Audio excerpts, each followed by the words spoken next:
ह्या कस्टमरने पहिली मला ह्या केकची ऑर्डर दिली, सगळं आमचं फायनल झालं. त्यानंतर दुसऱ्या दिवशी कस्टमरचा कॉल आला की मला हा केक नको आहे, तुम्ही ऑर्डर कॅन्सल करा. तर मी बोललं ठीक आहे.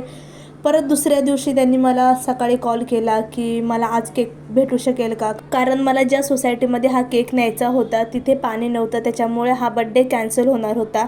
बट हा बड्डे परत करायचा ठरवला, म्हणून मला तुम्ही हा केक परत देऊ शकता का.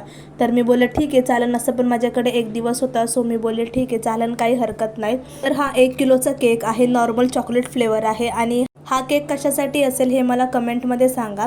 तर अशा प्रकारे हा केक मी इथे कंप्लीट करत होते. मला ह्या केकनंतर सुद्धा खूप केकच्या ऑर्डर्स होत्या, ते मी प्रत्येक व्हिडिओमध्ये तुम्हाला सांगेन. आणि त्या केकच्या मागच्या स्टोऱ्या पण खूप भारी आहेत, ते पण तुम्हाला मी व्हिडिओमध्ये सांगेन. तर हा केक मी लाईट ब्ल्यू कलरमध्ये बनवलेला होता आणि हा केक खरंच मला सुद्धा खूप आवडला. खूप छान डेकोरेशन वगैरे झालेलं होतं, खूप छान झालेला होता. आणि जर तुम्हाला पण अशा केकच्या ऑर्डर्स द्यायच्या असतील तर मला DM करा किंवा तुम्ही मला व्हॉट्सअपला सुद्धा मेसेज करू शकता. केक आवडला असेल तर लाईक करा. भेटूया नेक्स्ट व्हिडिओमध्ये.